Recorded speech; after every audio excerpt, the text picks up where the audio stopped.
whenever you're riding, your hands are the last aid. So you always want to be riding from your leg to your hand. You never want to start with your rein. In this video, we are talking about inside rein and outside rein, what your outside rein should be doing, what your inside rein should be doing.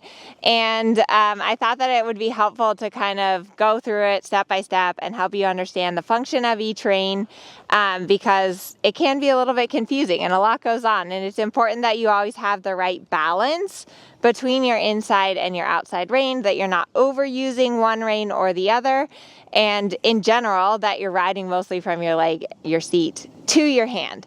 So to start off with, we are going to do a couple of different exercises just to show you the different rein uses.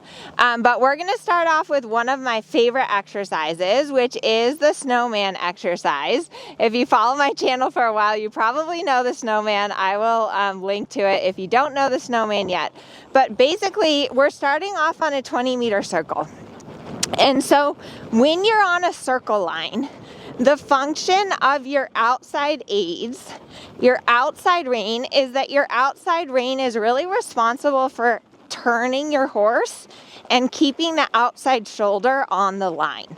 So if you don't have an outside rein, if you throw that outside rein away, your horse overbends and falls to the outside, and it's going to be really difficult to turn your horse. So the primary function of that outside rein is to help turn your horse. Your outside rein also helps to get your horse a little bit rounder. So if your horse's head is too high like this, I use my inside leg, push my horse into the outside rein, and then just a little squeeze with that outside fingers. And okay, that's a little too low, but that is going to help to lower your horse's neck. So if I want to start going on my snowman, which means I'm going to change direction when I get to the center line and make a 10-meter circle. Again, my outside rein and my outside upper thigh are turning. My inside rein is suppling and giving. So your outside rein is steady and your inside rein supples and gives. Your inside rein is like the blinker. So your inside rein is asking your horse to look in the direction where they're going. If I change direction again, I use my inside leg, push my horse into the outside rein. The outside rein is turning the outside shoulder. The inside rein, my horse is spooking. The inside rein is suppling and giving. And so it's always, when you're riding, it's a balance between these two aids. You really want to have pretty much even contact in both reins, maybe a little bit more contact in your outside rein, but you should always feel like if you wanted to put more contact in the outside rein, you could use your inside leg to push your horse into the outside rein. If your horse is being really silly and spooky like my horse, I might use a little more inside rein for a moment just to ask him to look to the inside and then soften again. Good boy. So next, let's talk about your inside rein and your outside rein in a leg yield, because this is another important thing to think about. So in a leg yield, the primary aids are inside leg and outside rein. So I'm going to turn up the center line here. I'm going to slightly flex my horse to the inside. I'm going to use my inside leg to push my horse into the outside rein. So your outside rein in the leg yield is really controlling the outside shoulder, and your inside rein is just a little bit flexing and softening. So let me show you again. Inside leg, outside rein. If you give away your outside rein, this is what happens. Your horse just kind of falls through that outside shoulder.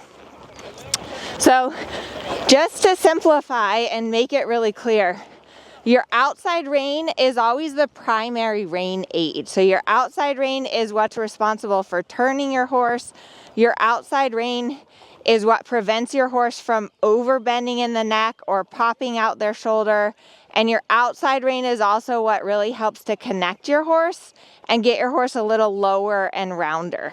Your inside rein is more like the blinker. So your inside rein is asking your horse to look a little to the inside, making sure that your horse is flexing in the direction where they're going. I do want you to remember, whenever you're riding, your hands are the last aid. So you always want to be riding from your leg to your hand. You never want to start with your rein aid. So I just did a whole video on rein aids, and I just want you to make sure that you're really clear that it's always from your leg to your hand. If you want more help on rider position, if you want to understand more about the aids, click the link below. I have a free training on rider position, all about developing your independent seat. And that's really going to dive deeper into how to use your seat, how to use your legs, and then how to ride with these soft invisible rein aids where your hands can just be together and in front of the saddle. I hope you liked this video. I hope you enjoyed the GoPro footage. Leave a comment below about which rein your horse likes to be heavier on, because we do always want to work towards having even rein contact. And don't forget to subscribe. We'll see you in the next video. I post a new video every single Wednesday. Thanks so much for watching.